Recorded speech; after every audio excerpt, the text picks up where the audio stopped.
ഭരണഘടനാ വിരുദ്ധ പരാമർശം നടത്തിയ മന്ത്രി സജി ചെറിയാൻ രാജിവെച്ചു. മന്ത്രിസഭാ യോഗത്തിന് ശേഷം രാജിക്കത്ത് മുഖ്യമന്ത്രിക്ക് കൈമാറുകയായിരുന്നു.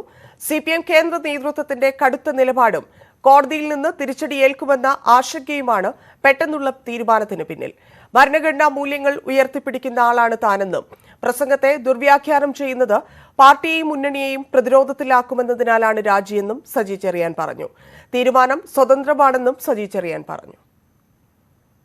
സിപിഎം സംസ്ഥാന സെക്രട്ടേറിയറ്റ് തീരുമാനത്തിനും കോടതികളുടെ നിലപാടിനും കാത്തുനിൽക്കാതെ സജി ചെറിയാൻ രാജിവച്ചു. അനിവാര്യമായ രാജി. നാളെ സംസ്ഥാന സെക്രട്ടേറിയറ്റിൽ രാജിക്കാര്യത്തിൽ തീരുമാനമുണ്ടാകുമെന്നായിരുന്നു നേതൃത്വത്തിന്റെ വിശദീകരണം. പക്ഷേ ഇന്ന് വൈകിട്ട് 5:45 സജി ചെറിയാൻ മാധ്യമങ്ങളെ കാണുമെന്ന അപ്രതീക്ഷിത അറിയിപ്പ് വന്നു. പിന്നാലെ സെക്രട്ടേറിയറ്റ് നോർത്ത് ബ്ലോക്കിലെ മീഡിയ റൂമിൽ രാജി പ്രഖ്യാപനം. ഒരു സ്വതന്ത്രമായ തീരുമാനമാണ് ഞാൻ എടുക്കുന്നത്. ആ സ്വതന്ത്രമായ തീരുമാനം ബഹുമാനപ്പെട്ട മുഖ്യമന്ത്രിയുമായി ഞാൻ ആശയവിനിമയം നടത്തിയതിനു ശേഷം മന്ത്രിസ്ഥാനത്ത് തുടരുന്നത് ശരിയല്ല എന്ന എന്റെ അഭിപ്രായം ഞാൻ രേഖപ്പെടുത്തി. അതിനാൽ ഞാൻ എന്റെ മന്ത്രിസ്ഥാനം രാജിവെക്കുകയാണ്. എന്റെ രാജിക്കത്ത് ബഹുമാനപ്പെട്ട മുഖ്യമന്ത്രിക്ക് തൊട്ടുമുമ്പ് ഞാൻ നൽകിയുണ്ടായി. മതനിരപേക്ഷ ജനാധിപത്യ മൂല്യങ്ങൾ ഉയർത്തിപ്പിടിക്കുന്നതിന് എന്റെ പ്രസ്ഥാനം നടത്തുന്ന എല്ലാ പ്രവർത്തനങ്ങളിലും ഞാൻ തുടർന്നും ഇപ്പോഴത്തേക്കാൾ കൂടുതൽ സജീവമായി ഉണ്ടായിരിക്കും എന്നുകൂടി പറയാൻ ആഗ്രഹിക്കുന്നു. തെറ്റ് ചെയ്തിട്ടില്ലെന്ന് ആവർത്തിച്ചായിരുന്നു സജി ചെറിയാൻ വാർത്താ സമ്മേളനം അവസാനിപ്പിച്ചത്. MLA സ്ഥാനം രാജിവെക്കുമോ എന്ന ചോദ്യത്തിനും മറുപടിയില്ല. രാജിവെക്കാതെ മറ്റു വഴിയില്ലെന്ന കർശന നിലപാട് സിപിഎം കേന്ദ്ര നേതൃത്വം സംസ്ഥാന നേതൃത്വത്തെ അറിയിച്ചത് നിർണായകമായി. കോടതിയിൽ നിന്ന് പ്രതികൂല പരാമർശമുണ്ടായാൽ കാര്യങ്ങൾ വഷളാകുമെന്ന ആശങ്കയാണ് മറ്റൊരു കാരണം. ഉചിത തീരുമാനം മുഖ്യമന്ത്രിക്ക് വിട്ട ഗവർണറുടെ സമ്മർദ്ദ തന്ത്രത്തിലെ അപകടവും സർക്കാർ തിരിച്ചറിഞ്ഞു. രാജിപ്രഖ്യാപനത്തിന് പിന്നാലെ രാജിക്കത്ത് മുഖ്യമന്ത്രിയുടെ ഓഫീസ് രാജ്ഭവന് കൈമാറി. പകരം മന്ത്രിയുടെ കാര്യം സിപിഎം സംസ്ഥാന സെക്രട്ടേറിയറ്റ് തീരുമാനിക്കും. പുതിയ മന്ത്രി വരുന്നതുവരെയോ മറ്റു മന്ത്രിമാർക്ക് വിഭജിച്ചു നൽകുന്നതുവരെയോ സജി ചെറിയാന്റെ വകുപ്പുകൾ മുഖ്യമന്ത്രി കൈകാര്യം ചെയ്യും. V Arun, news 18, Thiruvananthapuram. സജി ചെറിയാനും സിപിഎമ്മും ഭരണഘടനയ്ക്കെതിരായ വാക്കുകൾ തള്ളിപ്പറയാത്തത് അത്ഭുതപ്പെടുത്തുന്നുവെന്ന് പ്രതിപക്ഷ നേതാവ് വി ഡി സതീശൻ. MLA സ്ഥാനവും രാജിവെക്കുന്നതാണ് ഉചിതമെന്നും വി ഡി സതീശൻ പറഞ്ഞു. അദ്ദേഹം മന്ത്രിസ്ഥാനം രാജിവെച്ചുകൊണ്ട് പറഞ്ഞ കാര്യങ്ങൾ തന്റെ മല്ലപ്പള്ളി പ്രസംഗത്തെ ന്യായീകരിച്ചുകൊണ്ടാണ് അദ്ദേഹം നടത്തിയത്. അപ്പൊ അങ്ങനെ ഭരണഘടനയെ തള്ളിപ്പറഞ്ഞ ഒരാൾ MLA സ്ഥാനം കൂടി രാജിവെക്കുന്നതാണ് ഉചിതം എന്നാണ് ഞങ്ങളുടെ അഭിപ്രായം. മന്ത്രിമാരുടെ ഒക്കെ സംസാരിക്കുന്ന ഈ ഗവൺമെന്റിന്റെ കീഴിലുള്ള മന്ത്രിമാരുടെ എല്ലാം ഒരു സമീപനമാണ് അദ്ദേഹത്തിന്റെ പ്രസംഗത്തിലൂടെ പുറത്തു വന്നത്. അതിന് ഒരു പാർട്ടിക്കാരനും തള്ളി പറഞ്ഞിട്ടില്ല. സംസാരിച്ച 1-2 ആളുകൾ 2-3 ആളുകൾ ന്യായീകരിക്കുകയാണ്. നാവ് പഴയെന്ന് പറയണത് അത് നമ്മുടെ സാമാന്യ ബോധത്തെ വെല്ലുവിളിക്കുകയാണ്. നാവ് പഴയെന്ന് പറയും 1-2 നേതാക്കന്മാർ. പക്ഷേ പാർട്ടിയുടേതായ ഒരു അഭിപ്രായം പുറത്തു വന്നില്ല. ഒരു പാർട്ടി പോളിറ്റ് ബ്യൂറോ അംഗം പറഞ്ഞത് നാവ് പഴയാണ്. ഭരണഘടന എന്ന് പറയുന്നത് ഭരണകൂടം എന്ന് പറയുന്നത് ഭരണഘടന ആയിപ്പോയെന്നാണ്. എന്താ പറയാ നമ്മൾ? അതൊക്കെ നമ്മുടെ കോമൺ സെൻസിനെ, നമ്മുടെ സാമാന്യ ബോധത്തെ വെല്ലുവിളിക്കുന്ന അഭിപ്രായങ്ങളാണ്, മലയാളിയുടെ പൊതുബോധത്തെയും. സജി ചെറിയാന്റെ രാജി നന്നായെന്ന് KPCC അധ്യക്ഷൻ K സുധാകരൻ. MLA സ്ഥാനവും രാജിവെക്കണം. സിപിഎമ്മിന്റെ അഹങ്കാരത്തിനേറ്റ തിരിച്ചടിയാണ് രാജി. ഭരണഘടനയ്ക്കെതിരെ നടത്തിയ പ്രസംഗത്തെ സജി ചെറിയാൻ വീണ്ടും ന്യായീകരിക്കുകയാണെന്നും K സുധാകരൻ. മന്ത്രി സജി ചെറിയാന്റെ രാജി നന്നായി എന്ന അഭിപ്രായമാണ് എനിക്കതിനകത്ത് പൊതുവായി. പക്ഷേ അദ്ദേഹം ഒരു ഭാഗത്ത് രാജിവെക്കുകയും മറുഭാഗത്ത് അദ്ദേഹത്തിൻ്റെ പ്രസംഗത്തെ ന്യായീകരിക്കുകയും ചെയ്യുന്നതിൻ്റെ വൈരുദ്ധ്യം എന്താണ് എന്ന് സജി ചെറിയാനോ CPM ഒന്ന് ആലോചിക്കണം. പറഞ്ഞ് തൽക്കാലത്തേക്ക് തടിരക്ഷപ്പെടുത്താൻ വേണ്ടി രാജിവെക്കുന്നു എന്നതല്ലാതെ ഒരു ആത്മാർത്ഥമായ ഒരു കുറ്റബോധം കൊണ്ടുള്ള ഒരു തീരുമാനമല്ല ഈ തീരുമാനം എന്നതാണ് എൻ്റെ ഒരു വ്യക്തിപരമായ ദർശനം ഇതിൻ്റെ അകത്ത്. പിന്നെ ഇതൊരു 1ാം വിക്കറ്റാണ്, 2ാം വിക്കറ്റ് പുറകെ വരും. രാജി കൊണ്ട് പ്രശ്നം അവസാനിക്കില്ലെന്നും ക്ഷമാപനം നടത്താതെ സജി ചെറിയാൻ ഭരണഘടനയോടുള്ള അനാദരവ് തുടരുകയാണെന്നും BJP സംസ്ഥാന അധ്യക്ഷൻ K സുരേന്ദ്രൻ പറഞ്ഞു. സജി ചെറിയാൻ MLA സ്ഥാനവും രാജിവെക്കണമെന്നും സുരേന്ദ്രൻ ആവശ്യപ്പെട്ടു. അദ്ദേഹം മന്ത്രിസ്ഥാനം മാത്രം രാജിവെച്ചതുകൊണ്ട് അദ്ദേഹത്തിന്റെ പേരിലുള്ള കുറ്റം അവസാനിക്കുന്നില്ല. അദ്ദേഹം നിയമസഭാ സാമാജികൻ എന്നുള്ള നിലയിൽ ആ സ്ഥാനവും രാജിവെക്കാൻ തയ്യാറാകണം. അദ്ദേഹത്തിന്റെ MLA സ്ഥാനത്ത് തുടരാൻ അദ്ദേഹത്തിന് ന്യായമായും ധാർമ്മികമായും ഒരവകാശവുമില്ല. സജി ചെറിയാനെതിരെ നിലവിലുള്ള നിയമവ്യവസ്ഥ അനുസരിച്ച് കേസെടുക്കണം. അദ്ദേഹം MLA സ്ഥാനം രാജിവെക്കണം. പരസ്യമായി അദ്ദേഹം തന്റെ പ്രസ്താവനയെ തള്ളിപ്പറഞ്ഞുകൊണ്ട് ഖേദപ്രകടനം നടത്താൻ തയ്യാറാവണം. സജി ചെറിയാന്റെ രാജി ഗവർണർ സ്വീകരിച്ചു. MLA സ്ഥാനം രാജിവെക്കുമോ പകരം മന്ത്രി ഉണ്ടാകുമോ എന്നതൊക്കെയാണ് ഇനി അറിയേണ്ടത്. ഉമേഷ് ബാലകൃഷ്ണൻ ചേരുന്നുണ്ട്. ഉമേഷ്, രാജി സ്വീകരിച്ചിരിക്കുന്നു ഗവർണർ. ഇനിയുള്ള കാര്യം ആരാണ് വകുപ്പ് ഏറ്റെടുക്കുക, പുതിയ മന്ത്രി ആരായിരിക്കും? MLA സ്ഥാനം രാജിവെക്കാനുള്ള സാധ്യത വളരെ കുറവാണ് എന്നും അറിയുന്നു. എന്തൊക്കെയാണ് വിവരങ്ങൾ?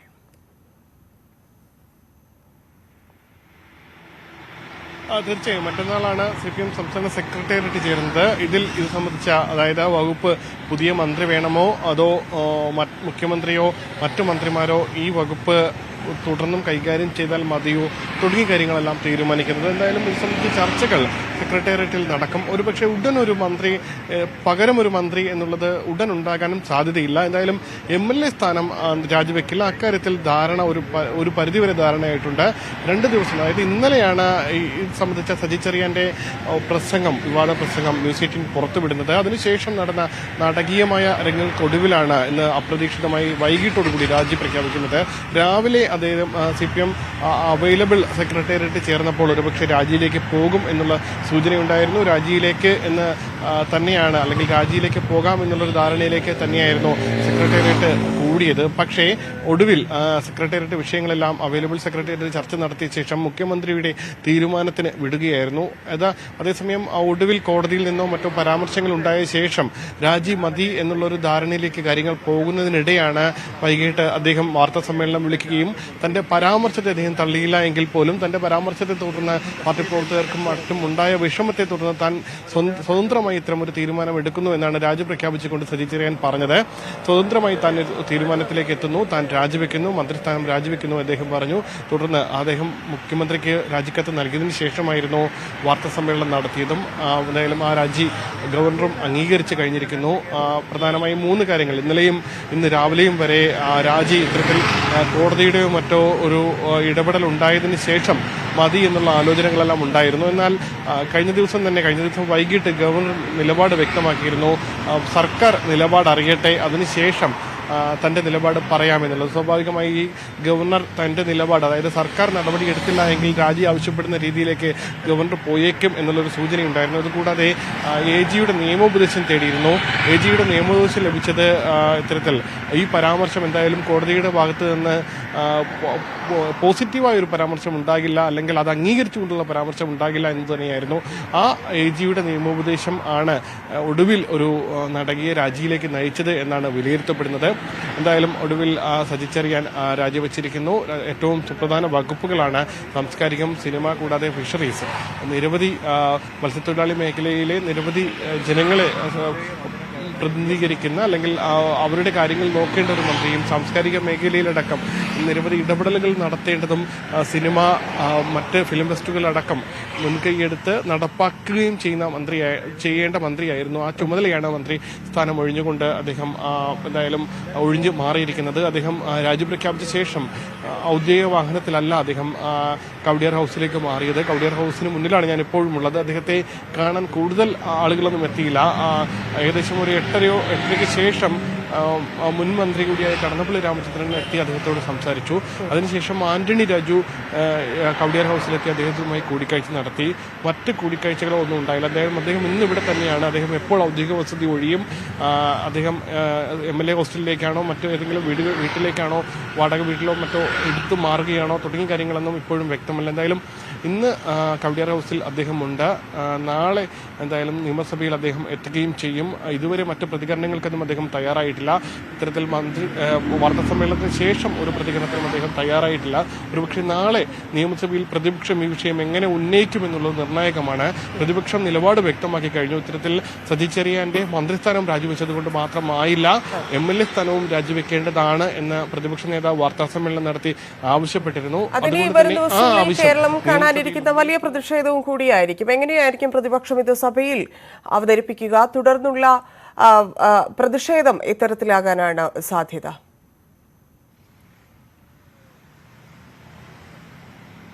എന്തായാലും ഇതുകൂടാതെ സജി ചെറിയാനെതിരെ നിരവധി പരാതികൾ പോലീസിലടക്കം പോയിട്ടുണ്ട്. സജി ചെറിയാൻ ഒരു ക്രിമിനൽ കുറ്റമാണ്. സ്വാഭാവികമായി ഭരണഘടനയെ അവഹേളിക്കുക എന്നുള്ളത് ഒരു ക്രിമിനൽ കുറ്റത്തിന്റെ ഭാഗമായി വരുന്നത് തന്നെയാണ്. അതുകൊണ്ട് തന്നെ FIR ഇട്ട് കേസ് രജിസ്റ്റർ ചെയ്യണമെന്നുള്ള ആവശ്യം BJPയും കോൺഗ്രസും ഒരുപോലെ ആവശ്യപ്പെട്ടിട്ടുണ്ട്. അത് ഏത് രീതിയിൽ എടുക്കും എന്നുള്ളതും നിർണായകമാണ്. സ്വാഭാവികമായി ഈ രണ്ട് കാര്യങ്ങളും ഒരുപക്ഷെ MLA സ്ഥാനം രാജിവെക്കണമോ വേണ്ടയോ എന്നുള്ള കാര്യത്തിൽ കൂടുതൽ തർക്കത്തിലേക്ക് പോയില്ല എങ്കിലും ഇത്തരത്തിൽ FIR രജിസ്റ്റർ ചെയ്ത് അന്വേഷണ വിധേയമായി അല്ലെങ്കിൽ ഒരു സാധാരണ പൗരൻ എങ്ങനെയാണോ നിയമത്തിന് മുന്നിൽ നിൽക്കേണ്ടത് അതേ രീതിയിൽ സജി ചെറിയാനും നിൽക്കണം.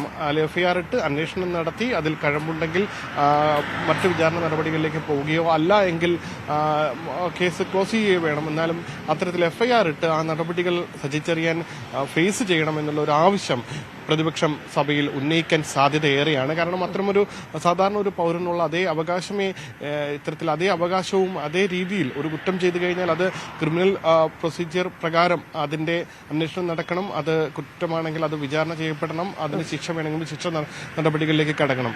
അങ്ങനെ സർക്കാരിന്റെ ഭാഗത്തുനിന്ന് അല്ലെങ്കിൽ പോലീസിന്റെ ഭാഗത്തുനിന്ന് ഒരു നടപടി ഉണ്ടായില്ല എങ്കിൽ കോടതിയെ സമീപിക്കും എന്നുള്ളൊരു മുന്നറിയിപ്പും പ്രതിപക്ഷവും BJPയും നൽകിയിട്ടുണ്ട്. എന്തായാലും നാളെ ഒരുപക്ഷെ ഈ രണ്ട് കാര്യങ്ങളും സഭയിൽ പ്രതിപക്ഷം ഉന്നയിക്കാൻ സാധ്യതയുണ്ട്. ഒരുപക്ഷെ അടിയന്തര പ്രമേയമായി വിഷയം വന്നില്ല എങ്കിലും തുടർന്ന് നടക്കുന്ന ചർച്ചകളിലോ മറ്റോ ഈ വിഷയം വരാനാണ് സാധ്യത.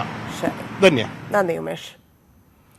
സജി ചെറിയാന് പകരം മന്ത്രിയുടെ കാര്യം പാർട്ടി തീരുമാനിക്കുമെന്ന് PP ചിത്തരഞ്ജൻ MLA. ധാർമ്മികത ഉയർത്തിപ്പിടിച്ചാണ് സജി ചെറിയാന്റെ രാജിയെന്നും ചിത്തരഞ്ജൻ. എല്ലാം പാർട്ടി തീരുമാനിക്കും. ഈ രാജി ആവശ്യമായിരുന്നു ശരിക്കും. അതെല്ലാം പാർട്ടി പറഞ്ഞിട്ടുണ്ട്, സജീവ് പറഞ്ഞിട്ടുണ്ടല്ലോ. പാർട്ടി പറയുന്നതാണ് അതിനകത്തുള്ള അല്ല, അതെല്ലാം എന്തെല്ലാം പാർട്ടിയാണ്. ഞങ്ങൾക്കെല്ലാം ഏറ്റവും വിലപ്പെട്ടത് പാർട്ടിയാണ്. എല്ലാ തീരുമാനവും പാർട്ടിയാണ്. മല്ലപ്പള്ളിയിൽ നടന്ന പ്രസംഗമാണ്. ആ പ്രസംഗത്തിൽ ഉടനീളം ഇങ്ങനത്തെ പ്രശ്നങ്ങളാണ് എന്നാണ് സതീശൻ പറയുന്നത്. പ്രതിപക്ഷ നേതാവ് എന്തെല്ലാം അങ്ങനെ പറയും. അതിനകത്ത് കാര്യമൊന്നുമില്ല. ധാർമ്മികത ഉയർത്തിപ്പിടിച്ചുകൊണ്ടുള്ള രാജിയാണ്. അല്ല, ആകാംക്ഷ ഉണ്ടല്ലോ സ്വാഭാവികമായിട്ട് മന്ത്രിയുടെ കാര്യത്തില്. അല്ല, അതൊക്കെ പാർട്ടി തീരുമാനിച്ചാണ്. എന്തെല്ലാം എല്ലാ അധികാരം ബഹുമാനപ്പെട്ട മുഖ്യമന്ത്രിക്കാണ്. അദ്ദേഹം അതിനെല്ലാം അതെല്ലാം ഞങ്ങളുടെ പാർട്ടിയാണ്. ആരെ വേണം എന്ത് വേണമെന്ന് തീരുമാനിക്കുന്നത്. തുടർഭരണത്തിന്റെ അഹങ്കാരത്തിനേറ്റ തിരിച്ചടിയാണ് സജി ചെറിയാന്റെ രാജിയെന്ന് K മുരളീധരൻ MP. രാജി നിവൃത്തികേടുകൊണ്ടാണ്. ഇടതുമുന്നണിയിലെ മന്ത്രിമാർക്കെല്ലാം അഹങ്കാരമാണെന്നും K മുരളീധരൻ. ഞാൻ എപ്പോഴും പറയാറുണ്ട്, കേന്ദ്രത്തിന്റെ കാർബൺ കോപ്പിയായിട്ട് കേരളം മാറി. കാരണം ഞങ്ങൾ ഈ ലോകസഭയിൽ സ്ഥിരം കേൾക്കുന്നതാണ്, എന്ത് പറയുമ്പോഴും മോദിജി എന്ന് പറയുന്നതിന് പകരം ഇവിടെ സഖാവ് ഗുണമായി. ഇത്ര വ്യത്യാസമുള്ളൂ. രണ്ടും സ്തുതിക്കലാണ്. അപ്പോ നിയമനിർമ്മാണ സഭകളിൽ വെറും സ്തുതിഗീതങ്ങൾ കേൾക്കുന്നൊരവസ്ഥ ഇന്ത്യയിലും കേരളത്തിലും ഉണ്ടായിരിക്കുന്നു. ഇത് ജനാധിപത്യത്തിന് തികച്ചും അപമാനമാണ് ഇങ്ങനത്തെ സംഭവം. ഏതായാലും ഈ രാജി ഒരു പാഠമാണ്. അതായത് ഒരു ഭരണത്തുടർച്ചയുടെ അഹങ്കാരത്തിൽ ചെയ്യുന്ന പ്രവർത്തനങ്ങൾക്കുള്ള ആദ്യത്തെ തിരിച്ചടിയാണ് സജി ചെറിയാന്റെ രാജി. ഇടവേള. സജി ചെറിയാനെതിരെ കേസെടുക്കാൻ കോടതി നിർദ്ദേശം. തിരുവല്ല ജുഡീഷ്യൽ 1ാം ക്ലാസ് മജിസ്ട്രേറ്റ് കോടതിയുടെ ഇതാണ് ഉത്തരവ്. ശശി നാരായണൻ ചേരുന്നു. ശശി, വിവരം.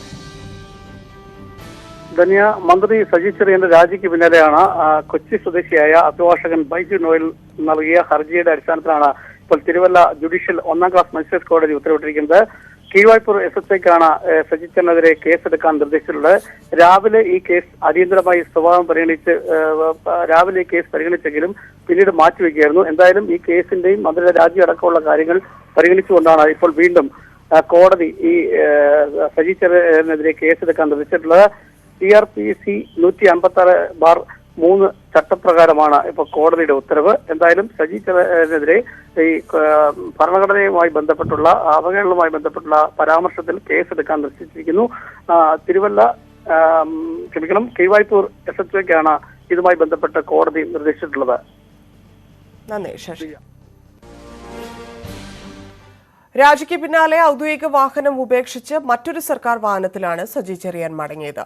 മന്ത്രി P പ്രസാദ്, കടന്നപ്പള്ളി രാമചന്ദ്രൻ MLA അടക്കമുള്ളവർ സജി ചെറിയാനെ വീട്ടിലെത്തി കണ്ടു.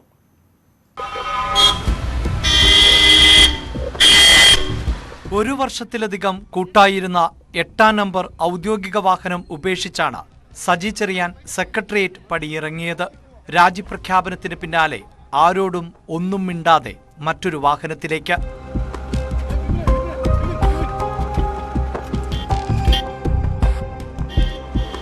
ഔദ്യോഗിക വസതിയായ കവടിയാർ ഹൌസിലേക്കുള്ള സജി ചെറിയാന്റെ യാത്രയിൽ 8-ാം നമ്പർ വാഹനം അനുഗമിച്ചു.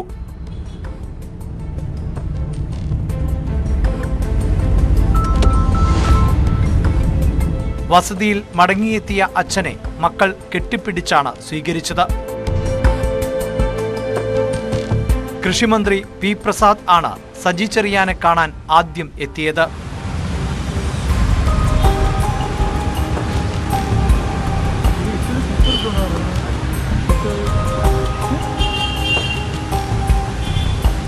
തൊട്ടുപിന്നാലെ വിവാദ പ്രസംഗം നടത്തുമ്പോൾ വേദിയിലുണ്ടായിരുന്ന റാന്നി MLA പ്രമോദ് നാരായണനും സജി ചെറിയാനെ കാണാനെത്തി.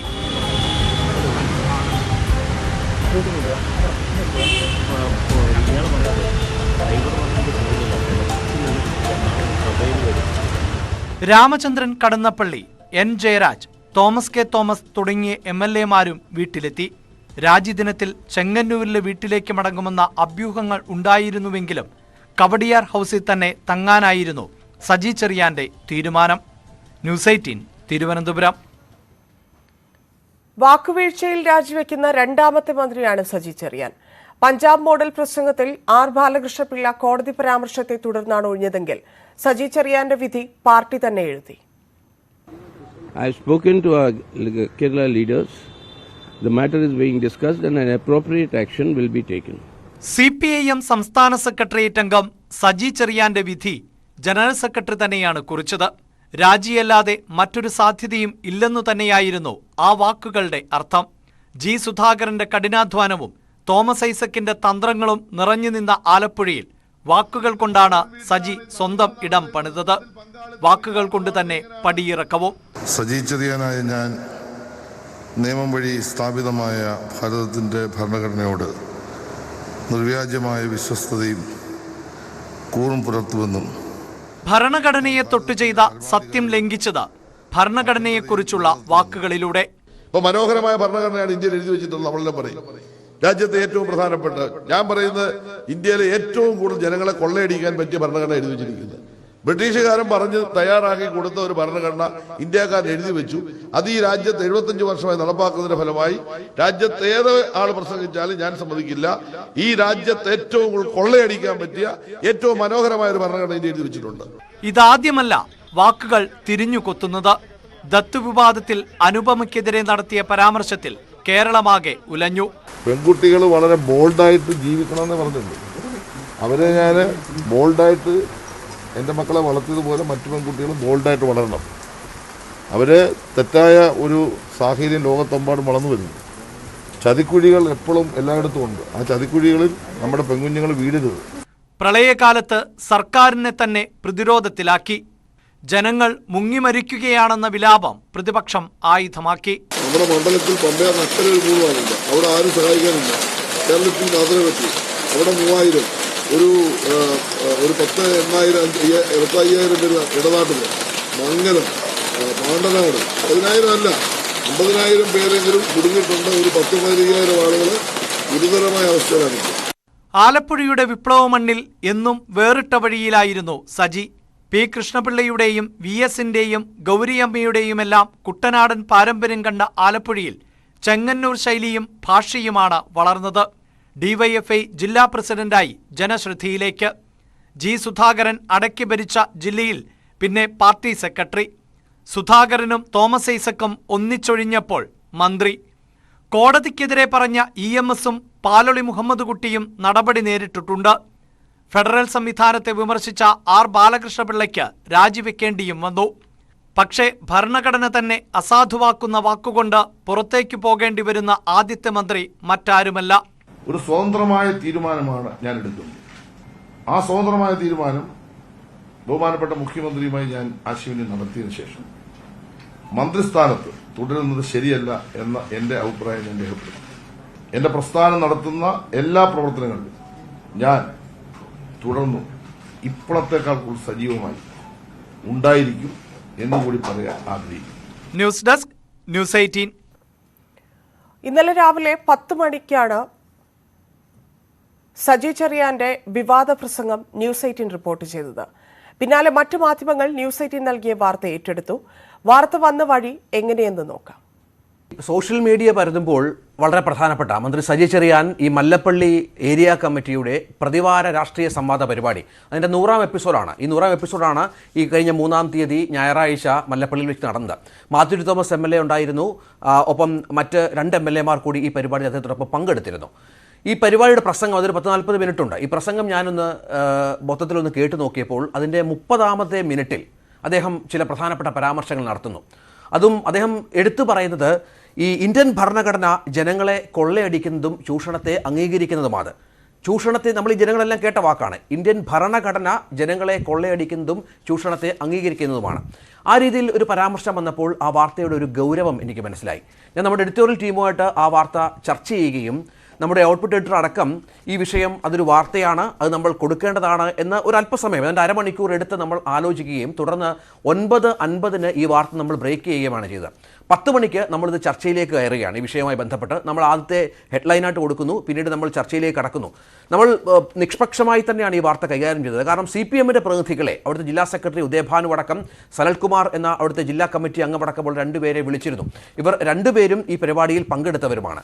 ഇവരുമായി നമ്മൾ സംസാരിക്കുമ്പോൾ അവർ ഇന്ന് CPM കഴിഞ്ഞ 2 ദിവസമായി നടത്തിയ ഡിഫൻസ്, അതായത് ഭരണകൂടത്തെയാണ് മന്ത്രി വിമർശിച്ചത്, ഭരണഘടനയല്ല എന്ന രീതിയിൽ തന്നെ നമ്മളോട് ഏതാണ്ട് 10-20 മിനിറ്റോളം ഡിഫെൻഡ് ചെയ്ത് നിൽക്കുകയായിരുന്നു. മന്ത്രിയെ തള്ളി പറയാനോ അത്തരത്തിലുള്ളൊന്നും തയ്യാറായില്ല. പക്ഷേ പിന്നീട് നമ്മളോട് സംസാരിച്ച അഡ്വക്കേറ്റ് ജയശങ്കർ അടക്കം MR അഭിലാഷ് അടക്കമുള്ള നിയമജ്ഞർ, നമ്മുടെ ഒപ്പം PDT ആചാര്യ അടക്കമുള്ള ആളുകൾ, ഈ വിഷയവുമായി ബന്ധപ്പെട്ട് പ്രവർത്തിക്കുന്ന ആളുകളൊക്കെ പറഞ്ഞത് ഇത് ഗുരുതരമായ ഭരണഘടനാ ലംഘനമാണ്, ഗുരുതരമായ അച്ചടക്ക ലംഘനം മന്ത്രിയുടെ ഭാഗത്തുനിന്നുണ്ടാകുന്നു. പ്രത്യേകിച്ചും ഭരണഘടനയെ തൊട്ട് അധികാരത്തിലെത്തിയ ഒരു മന്ത്രി ഭരണഘടനയ്ക്കെതിരെ തന്നെ വളരെ വ്യക്തമായ സ്പഷ്ടമായ വാക്കുകളിൽ ഇത്തരം കാര്യങ്ങൾ പറയുക എന്ന് പറയുമ്പോൾ മന്ത്രിക്ക് രാജിയല്ല, നിർവാഹമില്ല. നമ്മൾ ഇതിന് മുൻപ് തന്നെ നിയമവിദഗ്ധരുമായി, ഈ വാർത്ത കൊടുക്കുന്നതിന് മുൻപ് തന്നെ നിയമവിദഗ്ധരുമായി സംസാരിക്കുകയും ഇതിൻ്റെ ഒരു ഗൗരവം മനസ്സിലാക്കുകയും ചെയ്തിരുന്നു. ഏതാണ്ട് 11 മണി ബുള്ളറ്റിലും നമ്മളിത് വലിയ വാർത്തയാക്കി എടുക്കുന്നു. ഏതാണ്ട് 11:30 മണിയോടുകൂടി നമ്മൾ വാർത്ത കൊടുത്ത് 1.5 മണിക്കൂറിന് ശേഷമാണ് മറ്റു മാധ്യമങ്ങൾ ഈ വാർത്തയുടെ ഒരു ഗൗരവം മനസ്സിലാക്കുകയും അത് ടെലികാസ്റ്റ് ചെയ്യുകയും ചെയ്തു. അതിനു മുൻപ് തന്നെ നേതാക്കളുടെ പ്രതികരണം വന്നു കഴിഞ്ഞിരുന്നു. പ്രതിപക്ഷ നേതാവടക്കം അദ്ദേഹം ഈ വിഷയത്തിൻ്റെ നമ്മുടെ വാർത്ത കണ്ടു തന്നെ അദ്ദേഹം പ്രതികരിക്കും എന്ന് വ്യക്തമാക്കുകയും ചെയ്തിരുന്നു. അങ്ങനെ ഇതൊരു വലിയ സംഭവമായി മാറുകയാണ്. കഴിഞ്ഞ 2 ദിവസമായി നമ്മൾ കണ്ട മറ്റ് പ്രധാന കാര്യങ്ങൾ ഇതിനെ വല്ലാത്ത തോതിൽ ഡിഫെൻഡ് ചെയ്യുന്ന CPMൻ്റെയൊക്കെ ഒരു അവസ്ഥ നമ്മൾ കണ്ടു. പക്ഷേ അപ്പോഴും നമ്മൾ വാർത്തയിൽ ഉറച്ചു നിന്ന ഒരു കാര്യം, ഇത് ഗുരുതരമായ ഭരണഘടനാ ലംഘനമാണ്. ഒരു മന്ത്രിയെ സംബന്ധിച്ചിടത്തോളം ഈ കാര്യങ്ങൾ അതിങ്ങനെ പറയുക എന്നത്, അദ്ദേഹം നമുക്കറിയാം സജി ചെറിയാൻ ആലപ്പുഴയിലെ പ്രമുഖനായ ഒരു രാഷ്ട്രീയ നേതാവാണ്, CPMന്റെ ജില്ലാ സെക്രട്ടറി ആയിരുന്നു. ആ തലത്തിൽ ഇരുന്ന് ഒരു പക്ഷേ ജനങ്ങളെ, ഈ തൊഴിലാളി വർഗത്തെയൊക്കെ ഉദ്ബോധിപ്പിക്കുന്ന തരത്തിലുള്ള ആ വാക്കുകളായിരുന്നുവെങ്കിൽ ഒരു പ്രശ്നവുമില്ല, ഭരണഘടനയെ ആർക്കും വിമർശിക്കാം, നേരത്തെ പറഞ്ഞതുപോലെ. പക്ഷേ ഈ സ്ഥാനത്തിരിക്കുന്ന ഒരാൾ ഇത്തരം കാര്യങ്ങൾ ചെയ്യുമ്പോഴുള്ള ഒരു ഗൗരവ സ്വഭാവമാണ് നമ്മൾ ചൂണ്ടിക്കാട്ടിയത്. അത് ഏതാണ്ട് മണിക്കൂറുകൾക്കുള്ളിൽ അത് അദ്ദേഹത്തിന് രാജിയിലേക്ക് എത്തുകയും നേരത്തെ നമ്മളൊക്കെ പറഞ്ഞതുപോലെ പിണറായി മന്ത്രിസഭയുടെ ആദ്യ വിക്കറ്റ് വീഴുകയും ചെയ്ത പശ്ചാത്തലമാണ് ഉണ്ടായത്. ഏതായാലും ഈ വാർത്ത അതിൻ്റെ ഗൗരവത്തിൽ കൊടുത്ത നമുക്ക് ഇക്കാര്യത്തിൽ ഒരു ചെറിയ അഭിമാനിക്കാം. കാരണം ഒരു മന്ത്രി ഒരിക്കലും, സംസ്ഥാനത്തെ മന്ത്രി, നമ്മുടെ വിഖ്യാതമായ, നമ്മുടെ വിശിഷ്ടമായ ഭരണഘടനയെ ഈ തരത്തിൽ ഒരിക്കലും വ്യാഖ്യാനിക്കരുത്, അതിനെ അങ്ങനെ പറഞ്ഞു വെക്കരുത്. ആ തരത്തിൽ കൃത്യമായി ഒരു മാധ്യമധർമ്മം നമ്മൾ നടത്തി എന്ന കാര്യത്തിൽ ന്യൂസ് 18 നമുക്ക് പൊതുവെ അഭിമാനിക്കാം. അധികാരസ്ഥാനത്തിരിക്കുമ്പോൾ വാക്കിന്റെ പേരിൽ തിരിച്ചടി ഉണ്ടായത് 4 പേർക്കാണ്. മുഖ്യമന്ത്രിയായിരുന്ന EMS, വൈദ്യുതി മന്ത്രിയായിരുന്ന R ബാലകൃഷ്ണപിള്ള, തദ്ദേശ മന്ത്രിയായിരുന്ന പാലോളി മുഹമ്മദ് കുട്ടി, ഇപ്പോൾ സജി ചെറിയാനും. ഈ നിലപാടുകളിലെല്ലാം അതത് പാർട്ടികളിൽ കാലാകാലങ്ങളിൽ പറഞ്ഞിരുന്നതുമാണ്. മുഖ്യമന്ത്രിയായിരുന്ന EMS പറഞ്ഞത് കോടതിക്കെതിരെയാണ്. അധികാരത്തിലേറും മുമ്പ് പലതവണ പ്രസംഗിച്ചിട്ടുള്ള അതേ വാചകം. ബൂർഷ്വാ സമൂഹത്തിൽ നീതിന്യായ വ്യവസ്ഥ മർദ്ദകോപകരണമായ ഭരണകൂടത്തിന്റെയും ധനികരുടെയും പക്ഷത്താണ്. കുടവയറുള്ള മുതലാളിയും ദരിദ്രനായ തൊഴിലാളിയും ഇരുവശത്തായി വന്നാൽ കോടതി കുടവയറുള്ളയാളുടെ കൂടെ നിൽക്കും. ഇതായിരുന്നു വാചകം. ഈ വാക്കുകളുടെ പേരിൽ ഹൈക്കോടതി 3 മാസം തടവും 1000 രൂപ പിഴയും വിധിച്ചു. സുപ്രീം കോടതി 50 രൂപ പിഴയാക്കി ചുരുക്കി. EMS പിഴയടച്ചു. രാജീവ് ഗാന്ധി സർക്കാർ പഞ്ചാബിലെ കപൂർത്തലയിൽ റെയിൽവേ കോച്ച് ഫാക്ടറി അനുവദിച്ച സമയം പാലക്കാട് കോച്ച് ഫാക്ടറിക്കായി കേരളം സമരം ചെയ്തു വരികയായിരുന്നു. രാജീവ് ഗാന്ധി സർക്കാരിന്റെ തീരുമാനം പഞ്ചാബിന് അനുകൂലമായി വന്ന ദിവസം കൊച്ചിയിലെ യോഗത്തിലായിരുന്നു ബാലകൃഷ്ണപിള്ളയുടെ പ്രസംഗം. മലയാളികൾ പഞ്ചാബ് മോഡലിൽ ആയുധമെടുത്താലേ എന്തെങ്കിലും കിട്ടൂ എന്നായിരുന്നു വാചകം. വിഘടനവാദം പ്രോത്സാഹിപ്പിക്കുന്ന പ്രസംഗമെന്ന് ഹൈക്കോടതി നിരീക്ഷിച്ചതോടെ രാജി. മടിയിൽ കനമില്ലെന്ന് ഇന്ന് മുഖ്യമന്ത്രി പറയുമ്പോൾ മടിശീലയാണ് പാലൊളി മുഹമ്മദ് കുട്ടിയെ കുഴപ്പത്തിലാക്കിയത്. ഇടതു സർക്കാരിന്റെ വിദ്യാഭ്യാസ നയം ഹൈക്കോടതി നിരാകരിച്ചപ്പോഴാണ് പ്രസംഗം. മടിയിൽ കനമുള്ളവരുടെ കൂടെയാണ് കോടതിയെന്നായിരുന്നു പരാമർശം.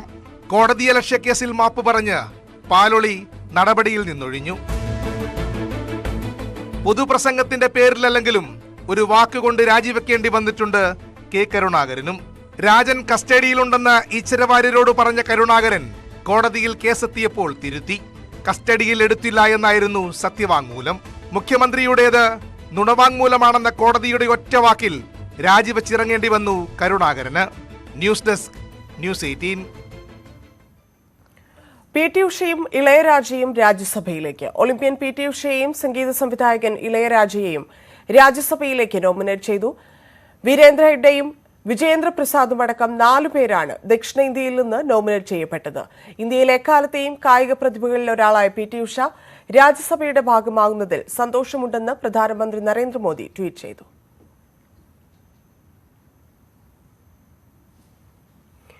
AKG സെന്ററിലേക്ക് എറിഞ്ഞത് സ്ഫോടകശേഷി കുറഞ്ഞ ഏറുപടക്കം പോലുള്ള വസ്തുവെന്ന് പ്രാഥമിക ഫോറൻസിക് റിപ്പോർട്ട്. ഉഗ്രശബ്ദത്തോടെയുള്ള ബോംബെന്ന CPM അവകാശവാദം തള്ളുന്നതാണ് ശാസ്ത്രീയ പരിശോധനാ ഫലം. അതേസമയം 6 ദിവസം കഴിഞ്ഞിട്ടും പ്രതിയെ കണ്ടെത്താനാകാതെ വന്നതോടെ പോലീസ് അന്വേഷണം മന്ദഗതിയിലായി. അക്രമി എത്തിയതിന് സമാനമായ സ്കൂട്ടർ കേന്ദ്രീകരിച്ചാണ് പോലീസിന്റെ പരിശോധന തുടരുന്നത്. എന്തായാലും നമ്മൾ താഴെ ഇറങ്ങുമ്പോഴത്തേക്ക് പിന്നെ മറ്റേ ശബ്ദം എന്ന് പറയുന്നത് ഒരു അത്യന്തം ഭീകരമായ ഒരു ശബ്ദമായിരുന്നു.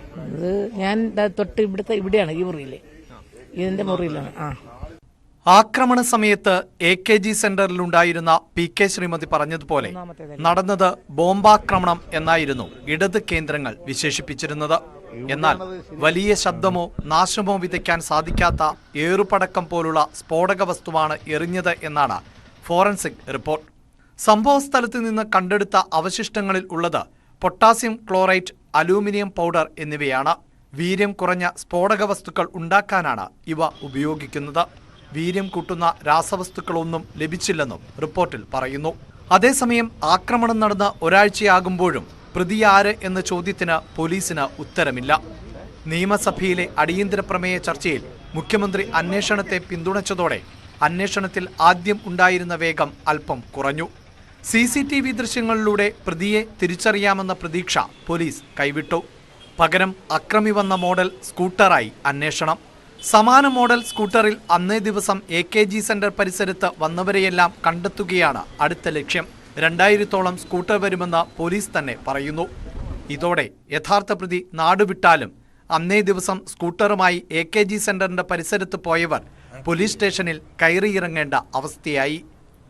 ന്യൂസ് 18 തിരുവനന്തപുരം. നവജാത ശിശുവിന്റെയും അമ്മയുടെയും മരണത്തിന് പിന്നാലെ പാലക്കാട് തങ്കം ആശുപത്രിയിൽ ശസ്ത്രക്രിയയ്ക്കിടെ ഭിന്നശേഷിക്കാരിയായ യുവതിയും മരിച്ചു. കോങ്ങാട് സ്വദേശി കാർത്തികയാണ് മരിച്ചത്. അനസ്തേഷ്യ നൽകുന്നതിലുണ്ടായ പിഴവാണ് മരണകാരണമെന്നാരോപിച്ച് ബന്ധുക്കളുടെ പരാതിയിൽ പോലീസ് കേസെടുത്തു. എന്നാൽ ചികിത്സാ പിഴവുണ്ടായിട്ടില്ലെന്ന് ആശുപത്രി അധികൃതർ പറയുന്നു. കാലിനുണ്ടായ ശേഷിക്കുറവ് പരിഹരിക്കാൻ നടത്തിയ ശസ്ത്രക്രിയയ്ക്കിടെയാണ് കോങ്ങാട് സ്വദേശി കാർത്തിക മരിച്ചത്. ഇന്നലെ രാത്രി 9 മണിയോടെയാണ് കാർത്തിക മരിച്ച വിവരം ബന്ധുക്കളെ അറിയിച്ചത്. അനസ്തേഷ്യ നൽകുന്നതിലുണ്ടായ ചികിത്സാ പിഴവാണ് മരണകാരണമെന്ന് ബന്ധുക്കൾ ആരോപിച്ചു. കുട്ടിയുടെ കാലിൻ്റെ ഓപ്പറേഷന് വേണ്ടി കൊണ്ടുവന്ന് അഡ്മിറ്റ് ചെയ്തതാണ്. അതിന് ഓപ്പറേഷൻ തിയേറ്ററിൽ കയറ്റി അനസ്തേഷ്യ കൊടുക്കുമ്പോഴാണ് സംഭവിച്ചത്. സാധാരണ അനസ്തേഷ്യ കൊടുക്കുന്നത് ഞാനൊക്കെ കേട്ടിട്ടുള്ളത് ഇഞ്ചക്ഷൻ കൊടുക്കുക, അതായത് തൊണ്ടയിൽ കൂടെ ട്യൂബ് ഇറക്കുകയാണ് അത്ര ചെയ്തത്. അപ്പോൾ അവൾ തന്നെ പറയുന്നുണ്ട് അവൾക്ക് ഒരു കുഴപ്പമില്ല, എനിക്ക് തൊണ്ടയിൽ കൂടെ ഇറക്കാൻ ബുദ്ധിമുട്ടുണ്ടെന്ന് അവൾ പറഞ്ഞിട്ടുണ്ട്. അത് ഇപ്പോൾ ഡോക്ടർമാർ പറഞ്ഞത് അങ്ങനെ പറഞ്ഞിട്ടേ ഇല്ല എന്നാണൊക്കെ ഞാൻ പറഞ്ഞത്. ഞങ്ങൾക്ക് അറിയില്ല. തൊണ്ടയിൽ കൂടെ ട്യൂബ് ഇറക്കി, അപ്പോൾ ലങ്സിൽ ഫ്ലൂയിഡ് നിറയണമെന്ന് ഒരു പ്രാവശ്യം ഓപ്പറേഷൻ തിയേറ്ററിൻ്റെ പുറത്ത് വന്നു പറഞ്ഞു. അത് കഴിഞ്ഞിട്ട് പിന്നെ പറയണത് അറ്റാക്ക് വന്നു, അവൾ പോയി എന്നുള്ളതാണ് പറഞ്ഞത്. ബന്ധുക്കളുടെ പരാതിയിൽ പാലക്കാട് സൗത്ത് പോലീസ് കേസെടുത്തു. ശ്രീകൃഷ്ണപുരം കുലുക്കിലിയാട് സഹകരണ ബാങ്കിൽ ജീവനക്കാരിയാണ് കാർത്തിക. എന്നാൽ ചികിത്സാ പിഴവുണ്ടായിട്ടില്ലെന്നും അനസ്തേഷ്യ നൽകുന്നതിനിടെ ഹൃദയാഘാതമുണ്ടായതാണ് മരണകാരണമെന്നും ആശുപത്രി അധികൃതർ അറിയിച്ചു. കഴിഞ്ഞ ദിവസം നവജാത ശിശുവും അമ്മയും ഇവിടെ മരിച്ചിരുന്നു. ന്യൂസ് 18 പാലക്കാട്. പാലക്കാട് തങ്കം ആശുപത്രിക്കെതിരെ ക്ലിനിക്കൽ എസ്റ്റാബ്ലിഷ്മെന്റ് നിയമപ്രകാരം നടപടി സ്വീകരിക്കാൻ ആരോഗ്യവകുപ്പ് മന്ത്രി ബീന ജോർജ് നിർദ്ദേശം നൽകി. ചികിത്സാ പിഴവ് മൂലം രോഗികൾ തുടർച്ചയായി മരിക്കുന്നെന്ന ആരോപണമുയർന്ന സാഹചര്യത്തിൽ ആരോഗ്യവകുപ്പ് അന്വേഷണം നടത്തിയിരുന്നു. ഇതിന്റെ അടിസ്ഥാനത്തിലാണ് നടപടി. സംസ്ഥാനത്ത് ആദ്യമായാണ് ഒരു ആശുപത്രിക്കെതിരെ ക്ലിനിക്കൽ എസ്റ്റാബ്ലിഷ്മെന്റ് നിയമം ഉപയോഗിക്കുന്നത്. കലക്ടർ, ചെയർമാനും ഡിഎംഒ വൈസ് ചെയർമാനുമായുള്ള ജില്ലാ രജിസ്റ്ററിംഗ് അതോറിറ്റി സംഭവത്തെപ്പറ്റി അന്വേഷിക്കും. പാലക്കാട് തങ്കം ആശുപത്രിയിൽ ശസ്ത്രക്രിയയ്ക്കിടെ ഭിന്നശേഷിക്കാരിയായ യുവതിയുടെ മരണത്തിൽ തങ്കം ആശുപത്രിയെയും ഡോക്ടർമാരെയും ന്യായീകരിച്ച് IMA. കാർത്തികയുടെ മരണത്തിൽ ചികിത്സാ പിഴവില്ലെന്ന് വിശദീകരണം. അനസ്തേഷ്യ നൽകിയതിലും പിഴവില്ല. ശ്വാസകോശത്തിലേക്ക് ട്യൂബ് കടത്താനുള്ള ശ്രമത്തിനിടെ ഹൃദയസ്തംഭനമുണ്ടായതാണ് മരണകാരണമെന്നും IMA പാലക്കാട് ഘടകം അറിയിച്ചു. ഇന്നലെ അന്തരിച്ച സ്വാതന്ത്ര്യ സമര സേനാനി ഗാന്ധി NP ഗോപിനാഥൻ നായർക്ക് നാടിന്റെ വിട. നെയ്യാറ്റിൻകരയിലെ വീട്ടുവളപ്പിൽ ഔദ്യോഗിക ബഹുമതികളോടെയായിരുന്നു സംസ്കാരം. മതാചാരപരമായ ചടങ്ങുകൾക്ക് ശേഷം സഹോദരൻ രവീന്ദ്രനാഥൻ നായർ ചിതയ്ക്ക് തീകൊളുത്തി. നേരത്തെ വിവിധ സ്ഥലങ്ങളിൽ പൊതുദർശനത്തിന് ശേഷമായിരുന്നു സംസ്കാരം.